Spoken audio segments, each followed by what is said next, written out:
ओम शांति, ओम शांति, ओम शांति। आज है 12 जनवरी 2021, शिव बाबा की साकार मुरली। आज बाबा क्या कहते हैं? बाबा कहते हैं, मीठे बच्चे, पढ़ाई और दैवी कैरेक्टर्स का रजिस्टर रखो।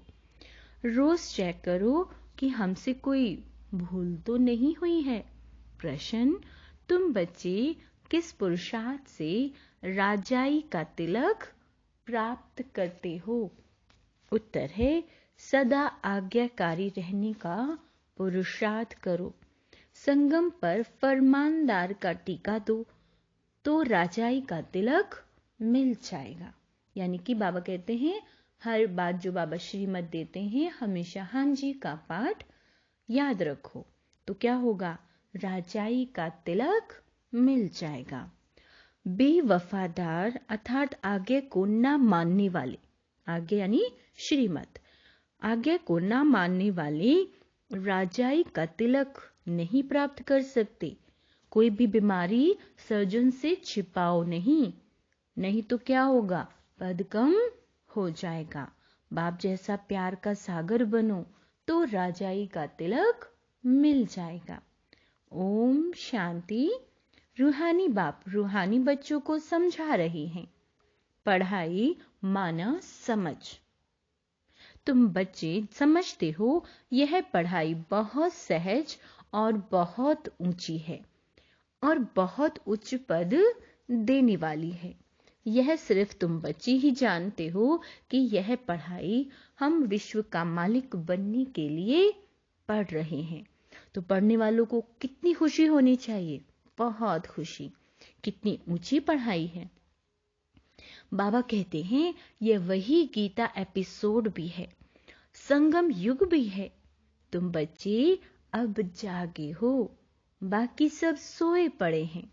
गायन भी है, माया की नींद में सोए पड़े हैं।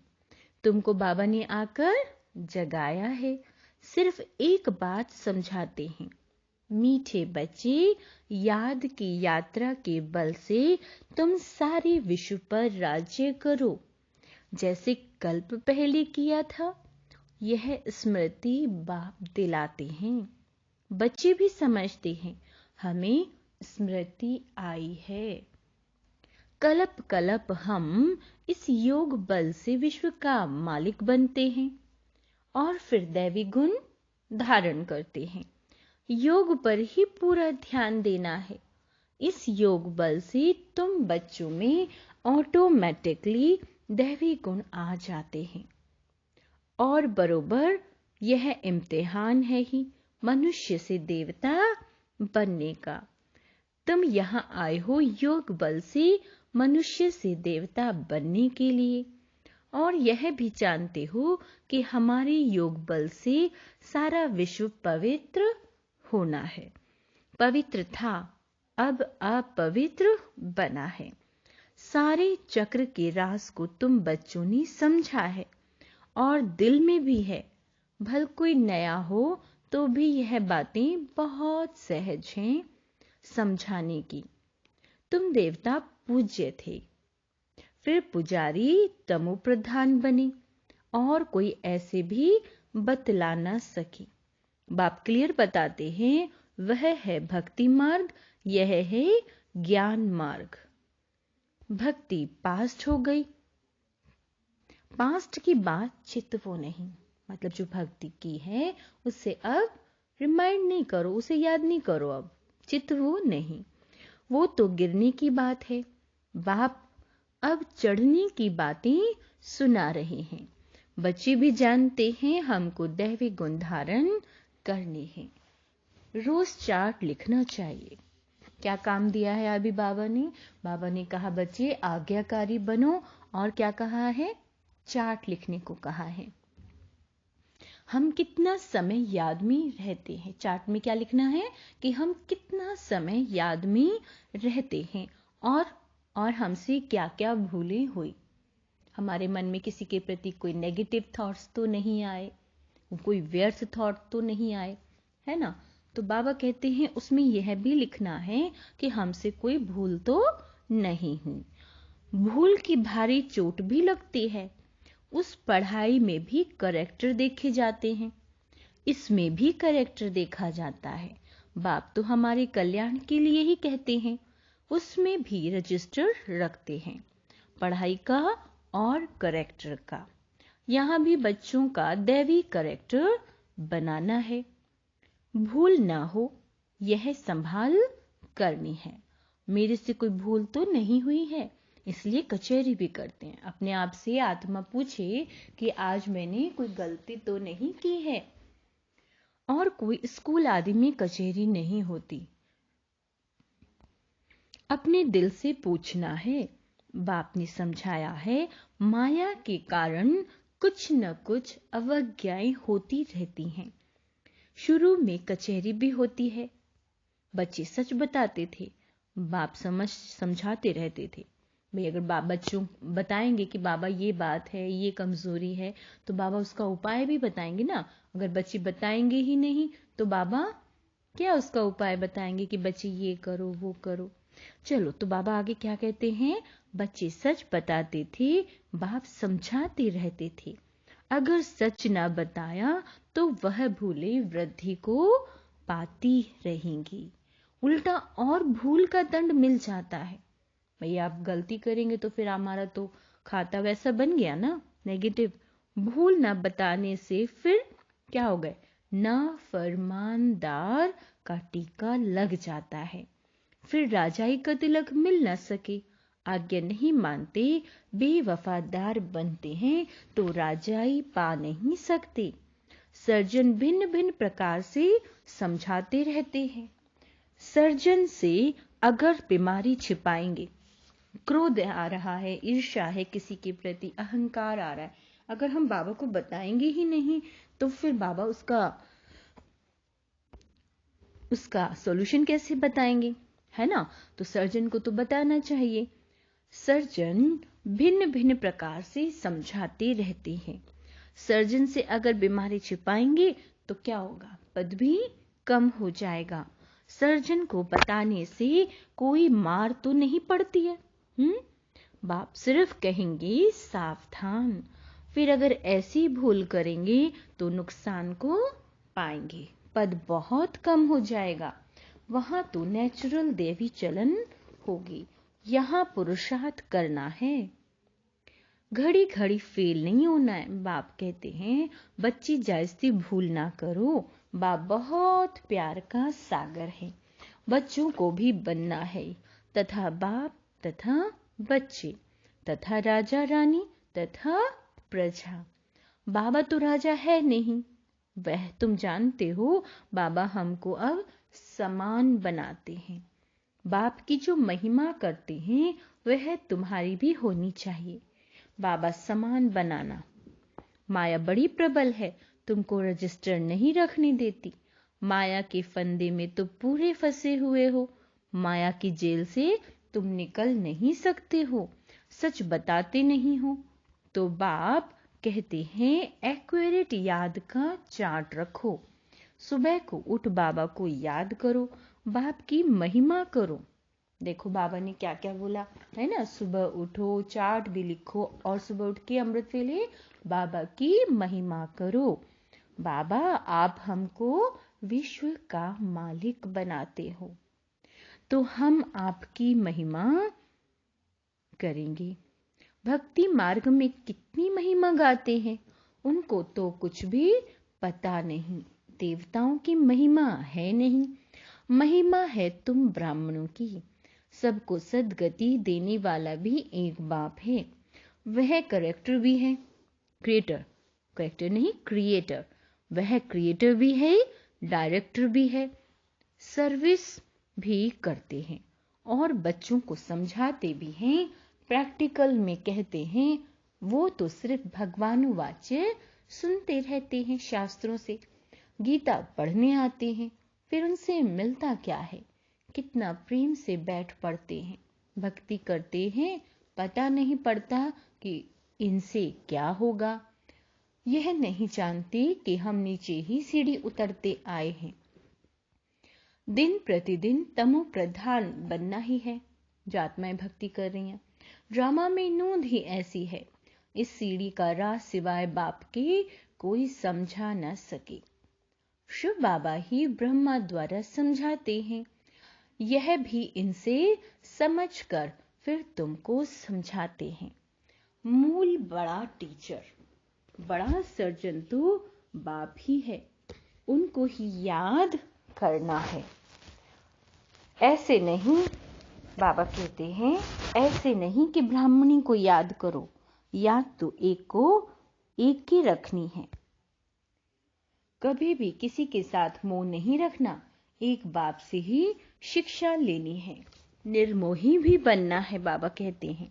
इसमें बड़ी मेहनत चाहिए। सारी पुरानी दुनिया से वैराग्य, यह तो खत्म हुई पड़ी है। इसमें लव व आसक्ति कुछ भी नहीं। कितने बड़े बड़े मकान आदि बनाते रहते हैं। उन्हों को यह भी पता नहीं कि यह पुरानी दुनिया बाकी कितना समय है। तुम बच्चे अब जागे हो, औरों को भी जगाते हो। बाप आत्माओं को ही जगाते हैं। घड़ी घड़ी कहते हैं, अपनी को आत्मा समझो। शरीर समझते हो तो जैसे सोए पड़े हो। अपने को आत्मा समझो और बाप को याद करो। आत्मा पतित है तो शरीर भी पतित मिलता है। आत्मा पावन तो शरीर भी पावन मिलता है। बाप समझाते हैं, तुम ही इस देवी देवता घराने के थे, फिर तुम ही बन जाएंगे। कितना सहज है। ऐसे बेहद के बाप को हम क्यों नहीं याद करेंगे। सुबह उठकर भी बाप को याद करो। बाबा आपकी तो कमाल है। आप हमको कितना उच्च देवी देवता बनाकर फिर निवारण धाम में बैठ जाते हो। इतना उच्च तो कोई बना न सके। आप कितना सहज कर बतलाते हो। बाप कहते हैं, जितना टाइम मिले काम काज करते भी बाप को याद कर सकते हो। याद से ही बेड़ा पार होने वाला है। अर्थात कलयुग से उस पार शिवालय में ले जाने वाली है। शिवालय को भी याद करना है। शिव बाबा का स्थापन किया हुआ स्वर्ग, तो दोनों की याद आती है। शिव बाबा को याद करने से हम स्वर्ग के मालिक बनेंगे।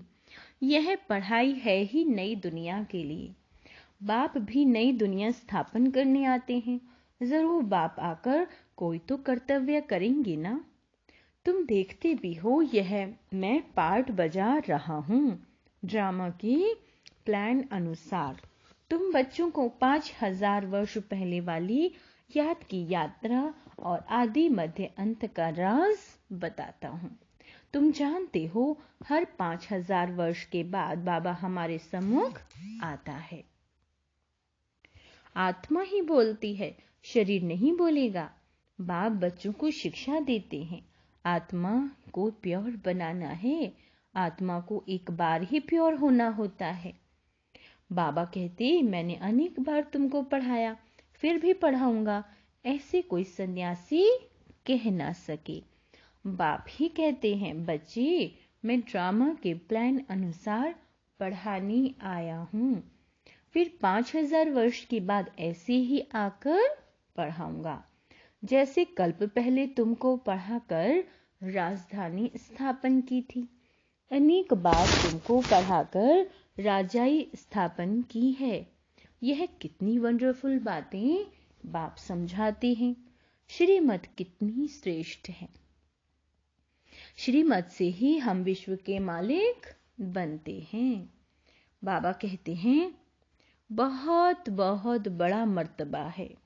कोई को बड़ी लॉटरी मिलती है तो माथा खराब हो जाता है। कोई चलते चलते होपलेस हो जाते हैं। हम पढ़ नहीं सकते, हम विश्व की बादशाही कैसे लेंगे। तुम बच्चों को बहुत खुशी होनी चाहिए। बाबा कहते हैं, अतीन्द्रिय सुख और खुशी की बातें मेरे बच्चों से पूछो। तुम जानते हो, सबको खुशी की बातें सुनानी है। तुम ही विश्व के मालिक थे, फिर 84 जन्म भोग गुलाम बन जाते हो। गाते भी हैं, मैं गुलाम तेरा। समझते हैं अपने को नीच कहना, छोटा होकर चलना अच्छा है। देखो बाप कौन है, उनको कोई नहीं जानते। कोई जानते हैं? उनको कोई जानते नहीं। उनको भी सिर्फ तुमने जाना है। बाबा कैसे आकर सबको बच्चा बच्चा कह समझाते हैं। यह आत्मा और परमात्मा का मेला है। उनसे हमको स्वर्ग की बादशाही मिलती है। बाकी गंगा स्नान आदि करने से कोई राजाई नहीं मिलती। गंगा स्नान तो बहुत बार किया। यूं तो पानी सागर से आता है, परंतु यह बरसात कैसे पड़ती है, इनको भी कुदरत कहेंगे। इस समय बाप तुमको सब कुछ समझाते हैं। धारणा भी आत्मा ही करती है, ना कि शरीर। तुम फील करते हो बरोबर बाबा ने हमको क्या से क्या बना दिया। अब बाप कहते हैं बच्चे अपने पर रहम करो, कोई अवज्ञा ना करो, देह अभिमानी मत बनो, मुफ्त अपना पद कम कर देंगे। नहीं तो टीचर तो समझाएंगे ना। तुम जानते हो बाप बेहद का टीचर है। दुनिया में कितनी ढेर भाषाएं हैं। कोई भी चीज छपती है तो सब भाषाओं में छपनी चाहिए। कोई लिटरेचर छपाते हो तो सबको एक एक कॉपी भेज दो। एक एक कॉपी लाइब्रेरी में भेज देनी चाहिए। खर्च की बात नहीं। बाबा का भंडारा बहुत भर जाएगा। पैसा अपने पास रखकर क्या करेंगे? घर तो नहीं ले जाएंगे। अगर कुछ घर ले जाएं तो परमात्मा के यज्ञ की चोरी हो जाए। तौबा तौबा, ऐसी बुद्धिशल किसी की ना हो। परमात्मा की यज्ञ की चोरी, उन जैसा महान पाप आत्मा कोई हो न सके। कितनी अधम गति हो जाती है। बाबा कहते यह सब ड्रामा में पार्ट है। तुम राजाई करेंगी। बाबा कहते हैं तुम राजाई करेंगी, वह तुम्हारी सर्वेंट बनेंगी। सर्वेंट बगैर राजाई कैसे चलेगी? कल्प पहले भी ऐसे ही स्थापना हुई थी। अब बाप कहते हैं अपना कल्याण करना चाहते हो तो श्रीमत पर चलो। दैवी गुण धारण करो। क्रोध करना दैवी गुण नहीं है, वह असुरी गुण हो जाता है। कोई क्रोध करे तो चुप कर देना चाहिए, रिस्पॉन्स नहीं करना चाहिए। हर एक की चलन से समझ सकते हैं। अवगुण तो सब में है। जब कोई क्रोध करते हैं तो उनकी शक्ल तांबे जैसी हो जाती है। मुख से बॉम्ब चलाते हैं, अपना ही नुकसान कर देते हैं। पद भ्रष्ट हो जाएगा, समझ होनी चाहिए। बाप कहते हैं जो पाप कर्म करते हो वह लिख दो। बाबा को बताने से माफ हो जाएगा, बोझ हल्का हो जाएगा। जन्म जन्मांतर से तुम विकार में जाने लगे हो। इस समय तुम कोई पाप कर्म करेंगे तो 100 गुना हो जाएगा। बाप के आगे भूल की तो 100 गुना दंड पड़ जाएगा। किया और बताया नहीं तो और ही वृद्धि हो जाएगी। बाप तो समझाएंगे कि अपने को नुकसान नहीं पहुंचाओ। बाप बच्चों की बुद्धि अच्छी बनाने आए हैं। जानते हैं यह कैसा पद पाएंगे।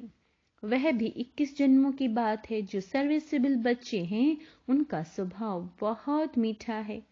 कोई झट बाप को बतलाते हैं बाबा यह भूल हुई। बाबा खुश होते हैं। भगवान खुश हुआ तो और क्या चाहिए। यह तो बाप टीचर गुरु तीनों हैं, नहीं तो तीनों ही नाराज होंगे। अच्छा, मीठे मीठे सिक्की लदे बच्चों प्रति माता पिता बाप दादा का याद प्यार और गुड मॉर्निंग। रूहानी बाप के रूहानी बच्चों को नमस्ते। हम रूहानी बच्चों के रूहानी बाप दादा को याद प्यार, गुड मॉर्निंग और नमस्ते। मीठे बाबा, आज बाबा ने धारणा के लिए क्या कहा है। बाबा कहते हैं श्रीमत पर चल, अपनी बुद्धि अच्छी बनानी है, कोई भी अवज्ञा नहीं करनी। क्रोध में आकर मुख से बॉम्ब नहीं निकालना, चुप रहना है। दिल से एक बाप की महिमा करनी है। इस पुरानी दुनिया से आसक्ति व प्यार नहीं रखना। बेहद का वैरागी और निर्मोही बनना है। वरदान, अपने अव्यक्त शांत स्वरूप द्वारा वातावरण को अव्यक्त बनाने वाली साक्षात्कार मूर्त भव। जैसे सेवाओं और प्रोग्राम बनाते हो, ऐसे सवेरे से रात तक याद की यात्रा में कैसे और कब रहेंगे यह भी प्रोग्राम बनाओ। और बीच बीच में 2-3 मिनट के लिए संकल्पों की ट्रैफिक को स्टॉप कर लो। जब कोई व्यक्त भाव में ज्यादा दिखाई दे, यानी कि कुछ ज्यादा बोल रहा है, व्यक्त भाव में आपको दिखाई दे रहा है, तो उनको बिना कहे अपना अव्यक्त शांत रूप ऐसा धारण करो जो वह भी इशारे से समझ जाए। इससे वातावरण अव्यक्त रहेगा, अनोखापन दिखाई देगा और आप साक्षात्कार कराने वाले साक्षात्कार मूर्त बन जाएंगे। स्लोगन है, संपूर्ण सत्यता ही पवित्रता का आधार है। अच्छा, ओम शांति।